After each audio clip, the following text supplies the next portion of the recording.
이번에는 이제 우리 모두의 공통적인 그런 과제예요. 글을 쓰시다가 잘 써질 때도 있고 잘 써지지 않을 때도 있습니다. 여기서 잘 써지지 않을 때는 어떻게 하시고, 또 내가 완성한 작품이 마음에 들지 않을 때는 어떻게 하시는지 두 가지 질문입니다. 예, 저는 좋은 질문 하셨어요. 문학 수업을 하고 습작을 할 때 원고를 세로로 썼습니다. 만년필가지고. 근데 중간에 가로쓰기가 일반화돼서 원고지를 또 가로쓰기로 쓰다니까 적응하는데 오래 걸리더라고요. 그렇죠? 다 적게 썼을 거예요.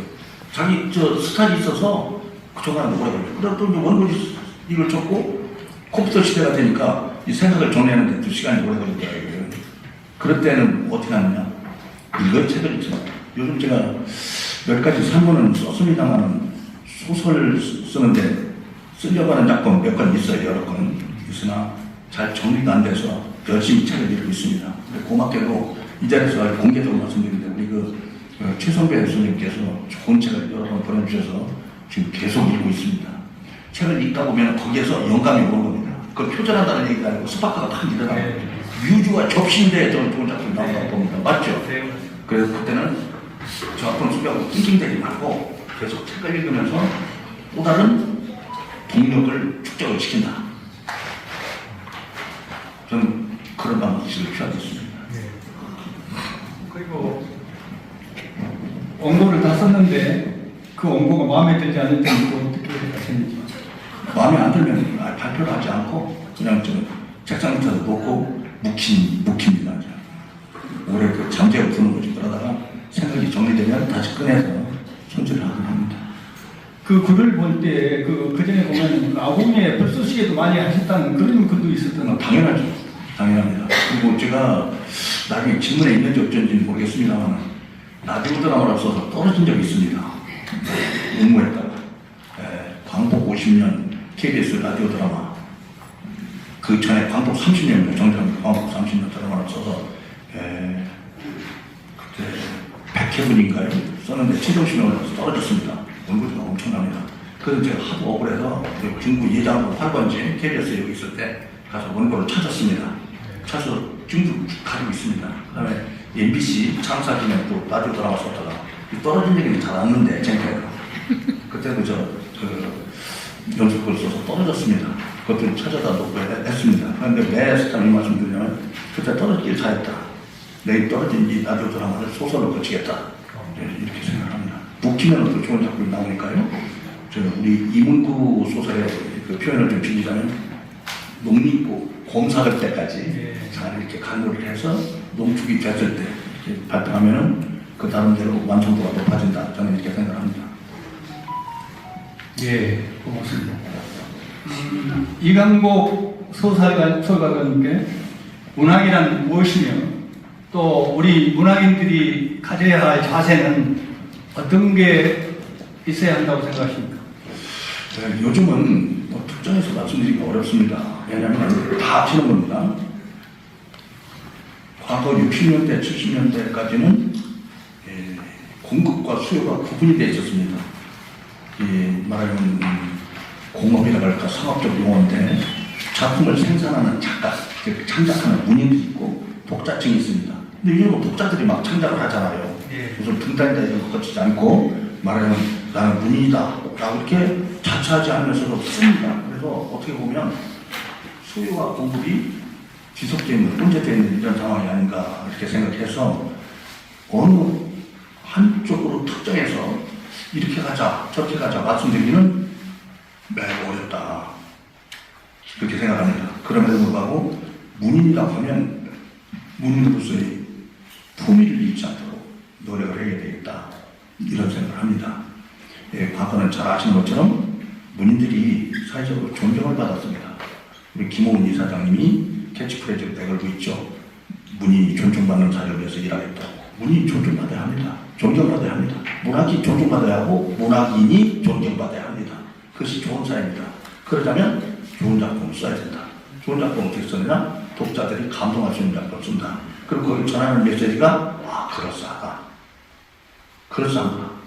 이렇게 해야 됩니다. 저는 영화를 봐도 드라마를 봐도 좋은 대사 같아서 놓치지 않고 다 기억을 하거든요. 우리가 소설에서 좋은 메시지를 전할 수 있도록 어딘가 지뢰처럼 묻어서 그 주제가 겉으로 드러나지는 않지만 독자들의 무릎을 탁 치고 이런 게 있구나 할 정도로 좋은 작품을 쓰는 것이 옳지 않나 이렇게 생각합니다. 그리고 일반적인 처신에 있어도 우리 말씀드렸다 우리 김호진 장관님처럼 겸손하게 처신해야 된다 이렇게 생각합니다. 참 제가 평상시 존경합니다. 저를 겸손하십니다. 네. 제 주위에는 겸손하시는 분들 참 많이 계십니다. 네. 네, 감사합니다. 저도 마찬가지입니다만, 문학인의 자세에 대해서는 우리 모두가 함께 고민하고 또 생각해 봐야 할 문제가 아닌가 싶습니다. 그러면 이번에는 이강복 소설가님을 이야기할 때 빼놓을 수 없는 부분이 있어요. 그것은 우리 문단에 기여해 오신 공로입니다. 이강복 소설가님께서는 아주 젊어서부터 우리 문단에 기여해서 지난 27대 한국문예협회 이사장까지 하셨습니다. 그래서 이번에 질문인데요. 우리 문단에 기여해 오시면서 어떤 활동을 해오셨고 또 27대 문협 이사장 하실 때 어떤 자세로 근무를 하시고 또 그 업적을 들 수 있다면 뭐가 있을 수 있을까요? 예. 그건 좀 대답하기 좋은 질문을 해주셨습니다. 제가 이제 그 소설가협회 사무처장도 하고, 국제편 한국본부의 사무처장도 하고, 문화정책위원장도 했습니다만, 다른 단체 문제는 이제 잠깐 비켜놓고, 문협회만 중심으로 말씀드려보겠습니다. 문협회와 첫 번째 인연을 맺은 것이 75년도입니다. 그때 석재 조혜연 선생님께서 제12대 이사장을 하고 계셨습니다. 그 시기에 월간문학 편집장이 여러분 잘 아시는 조정래 선생입니다. 그 다음에 편집부에 시인 이세룡 씨가 있었습니다. 그리고 제가 새로 제가 최말단입니다. 문협회 최말단으로 시작했습니다. 그리고 19대 황명 이사장 시절에 1992년입니다. 그때 제가 최연소로 출발해서 최연소 이사로 출발해서 그 당시 이 자리에 와 계신 박종철 그 시인이 문협 사무국에 근무하고 계실 때입니다. 황명 이사장 시절부터 송춘복 이사장 시기까지 겹치면서 황명 이사장님이 19대 20대, 송춘복 이사장님이 21대 이사장을 했습니다. 그때는 이사장님이 3년씩일 때입니다. 19, 20, 21, 22, 23대까지 내리 5대에 걸쳐서 이사를 했습니다. 그러다가 24대에 소설국가 회장을 하고 25, 26대 부이사장 상임이사를 하고 27대에 제가 이사장을 했습니다. 그리고 28대에 와서는 김호은 이사장님께 고맙게서를 명예회장으로 추대장을 주셨습니다. 아마도 문협 60여 년 역사상 이런 사람은 과거에도 없었고 앞으로도 없을 겁니다.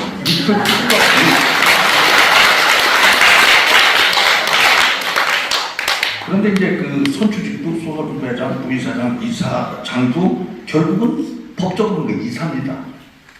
그러니까 이사를 내리 몇 선을 해놔보세요. 19, 20, 21, 20, 19, 20, 21, 22, 23, 24, 25, 26, 27 때까지 9년을 내렸는데 이것도 진지한 기록이 아닌가 이렇게 생각하고 특히 그 이사장이 되었을 때는 선거에서는 역대급 압승을 거두었습니다. 최다 득표, 제가 그건 국방에서 얘기하지 않기로 하고 그리고 2019년 2월 13일에 취임을 했습니다. 팁 하나 드리겠습니다. 2월 13일은 청마 유치원 선생의 제삿날입니다. 그런데 그날 취임을 해서 잘 나가고 있었습니다. 그런데 2020년 1월 30일자로 코로나 신종 코로나 바이러스 감염증이 왔습니다. 그래서 21, 22 이 임기 후반부에 멈춰 있었습니다. 코로나에 갇혀 있었습니다. 못한 게 많습니다. 정례사업으로 과도에 100일장 해야 되는데 안 되지. 해외 한국문학 심포지움 해야 되는데 안 되지. 각종 시상식도 크게 해야 되는데 축소해야지. 대표주대회도 축소해야지. 제가 하고 싶은 것이 문협 창립 60주년 기념식 때 한 2억쯤 들여가지고 요란하게 한번 하려고 했습니다. 시화전도 하고 문학 강연회도 하고, 시 낭송대회도 하고, 뭐 문인극도 하고, 뭐 해가지고 한 일주일에서 열흘쯤 큰 이벤트를 해가지고 대형 사고를 한번 내다고 있습니다. 제 생각은 평소 이런 생각을 가집니다. 좁쌀 만 바퀴 굴리나 호박 한 바퀴 굴리나 가는 거리는 호박을 잡아요. 한번 크게 하자, 더 크게. 그런데 이 코로나가 한국 잡았습니다. 이렇게 될 줄은 아무도 예측을 못한 것이죠. 그 대신 제가 방향을 틀어서 그쪽에 쓰려고 했던 예산을 조금이라도 절감해서 지금 어디에선가 창작하느라 고생하시는 우리 회원들한테 상을 좀 골고루 드리자. 그래서 초야에 묻혀 계신 또 문단에 자주 얼굴을 비치지 않으신 이런 분들을 찾아내서 상이라도 하나씩 드리면 이분들에게 큰 위안과 격려가 될 것이다. 이런 생각을 했습니다. 그래서 그 분야에는 섭섭지 않게 예산을 썼습니다. 그리고 또 제 인생관의 일부기도 합니다만은 저는 이사장석에 앉아있다가 손님이 오면 항상 이사장석에서 내려와서 손님하고 같은 자리에 앉습니다. 우리 김동관 이사님 보셨을 거예요. 맞죠? 네. 회의할 때만 제가 의장 자리에 앉고 네. 그렇게 앉아놨습니다. 네. 상석에 앉아본 적이 없어요. 네. 제 제자가 와도 저는 갖다 마주고 갔습니다. 상석에 앉아요. 네. 그리고 대화 나누고 가실 때는 꼭 엘리베이터까지 가서 제가 배우고 합니다. 성수에 그랬습니다. 예수님도 섬김을 받으러 온 것이 아니라 섬기러 왔다고 했습니다. 문혁 이사장은 임원들을 잘 섬겨야 될 위치에 있는 사람이라고 생각합니다. 그렇게 섬겼습니다. 그리고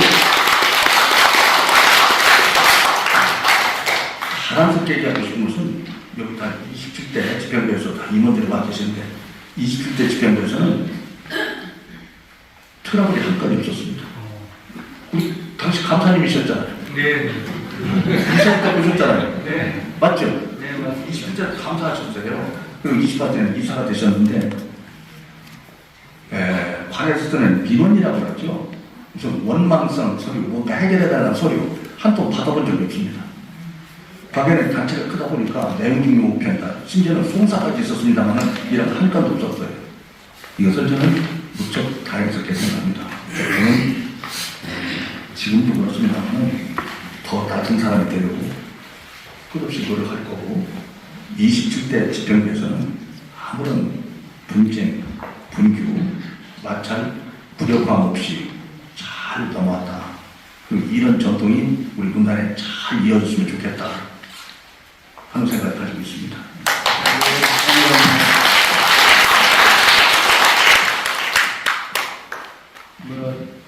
정말 우리가 문혁 이사장님을 좋은 분을 모시는 것은 우리 문인들의 복입니다. 그래서 27대, 28대는 진짜 우리가 복을 많이 받은 분들이 같습니다. 지난해 말에 구효군 선화공원에서 이강복 문학비가 제막식을 가졌습니다. 그 문학비가 얼마나 그 조형예술품처럼 그렇게 아름다운 문학비로 세워졌어요. 그래서 저는 카톡에다 올려놓고 제가 카톡에 폰나르기를 지금도 하고 있는데 그 문학비가 어떻게 세워졌는지 궁금합니다. 충청남 도에서 충남 얼살리기 사업을 해왔습니다. 그래서 충청남도 내 각 시도에 문학비를 하나씩 세우기로 계획하고 도에서 돈 500만 원씩을 집하는 걸로 해서 2018년에 논산시 논산문화원 광장에 김영배 문학비를 세웠습니다. 김영배 선생님은 충남 논산시 광성면 갈산일 출생으로 수필과 시조를 함께 쓰신 분입니다. 고등학교 때 제 은사님이시기도 합니다. 충청남도에서 500만 원을 예산으로 배정을 해주면 해당 지자체에서 자체 예산을 거기다 보태야 됩니다. 그래서 논산시 예산을 보태서 7번째 문학비를 세우고 이어서 이번에는 부여군 차례가 됐습니다. 제가 부여 사람이잖아요. 그래서 부여군에서 1,800만 원을 해서 도비 500만 원과 합쳐서 2,300만 원 예산을 가지고 부여읍 선화공원에 이광복 문학비를 세웠습니다. 이 사업의 기획은 한국문협회 충남지회가하고 주관은 부여 지부가 했습니다. 그런데 부여 출신 분들이 많이 계신데 어떻게 해서 충청남도 그 문협 이사회에서 누구로 할 거냐 회의에 붙여서 이광복으로 하자 이렇게 합의를 했답니다. 그래서 지난해 12월 9일에 문학비 제목식을 가졌고 매우 추운 날이었는데 이 자리에 이은집 선생님도 오셨고 최성대 선생님도 오셨고 권영모 선생님도 오셨고 권수자 회장님도 오시고 여러분들이 서울에서 오셨을 뿐만 아니라 전국 우리 박희주 작가도 오시고 전국 각지에서 많이 오셨고 충청권 문인들은 더 말하는 거고 사실 그때도 코로나 시국이어서 제가 많이 오시는 걸 내년을 원치 않았습니다. 그리고 부여 군에서도 매우 경계를 하고 있었습니다. 대외적으로 알리질 않았어요. 충청남도에서도 우리 저 박정희 해남 시인 오셨는데 내년이 무슨 행사를 하면서도 손님이 안 와서만 하는 거예요. 이걸 이율배반이라고 하죠. 이율배반인 거예요. 이게. 그런데 혹시 거기서 코로나 환자라도 나올까 봐서 행정 공무원들은 밟아 떠는 거죠. 그런 상태에서 제만 했는데 모양이 참 좋아요. 조각이 아주 잘 되어 있습니다. 그래서 많은 분들이 와서 그걸 사진을 찍어가고 동영상으로 찍어가고 하면서 지금까지는 문학비 하면은 기단 위에다가 자연석을 올려놓고 이런저런 문구를 새기겠는데 여기서 좀 벗어나야 되겠다. 이광복 문학비를 벤치마킹을 해야 되겠다. 그래서 많이 찾고 있다고 합니다. 그리고 참고사항으로 제가 8번째로 말씀드렸는데 올해에는 그 충남 고령 출신 칠상규 선생 돌아가셨죠. 포인트의 작가 칠상규 선생 문학비를 보령에다 세운다고 합니다. 네, 그렇습니다. 네, 감사합니다. 문학 활동을 해오시면서 가장 보람된 일과 가장 후회된 일이 있다면 어떤 게 있을까요? 후회는 없습니다. 보람된 일은 제 스마트폰에 한 15,000명 정도의 문인이 저장되어 있습니다. 제가 다 아는 분들입니다. 단추만 누르면 누가 됐다 가게 되어 있습니다. 훌륭하신 분들을 배울 수 있었다는 것, 이것이 가장 보람되고 영광스럽습니다. 제가 정치하는 분들한테 얘기를 합니다. 제가 정치인들 만납니다. 떠나고는 그만입니다. 네? 다시 안 봅니다. 그런 걸. 근데 문인들은 결혼식에 가봅니다. 문인들이에요. 오신 손님들이. 초상집에 가봅니다. 오신 손님들이 문인들이에요. 초상집에 가봅니다. 돌아가신 분이 과거 저 정치관에서 세상 들었다 놓았다 안 하잖아요. 공중에 무슨 새도 떨어뜨렸다 안 하잖아요. 뭐 조물개가 없어. 그 회사에서 벌벌 기던 공무원들 없어요. 사람들 왜 없을까? 그 사회는 야박합니다. 문인들의 사회가 따뜻합니다. 여기 오신 분들 다 따뜻하신 분들이에요. 고마우신 분들이에요. 이웃의 불행을 보면서 뜨거운 눈물 한 방울 흘릴 수 있는 분들이에요. 이분들이 문인들입니다. 이웃의 기쁨을 보면서 함께 나오나 노래만 봤다가 턱 빠지게 웃을 분들이 문인들입니다. 실제로 다른 데는 없어요. 군대에서 계급장 잡을 때 충성, 방패, 멸공 어쩌고 그러지. 그게 지금 그 말인 거예요. 문인들은 평생 하잖아요. 그래 제가 다른 계통이 아닌 문화계에 종사했다는 것은 그리고 많은 문인들을 뵙고 인사를 나누겠다는 것은 무한한 영광을 생각합니다. 물론 그 과정에서 춥고 배고픈 세월이 많이 있었지만 그걸 상쇄하고도 남을 만한 좋은 분들을 많이 배울 수 있었다는 것, 이것을 전 큰 영광으로 생각합니다.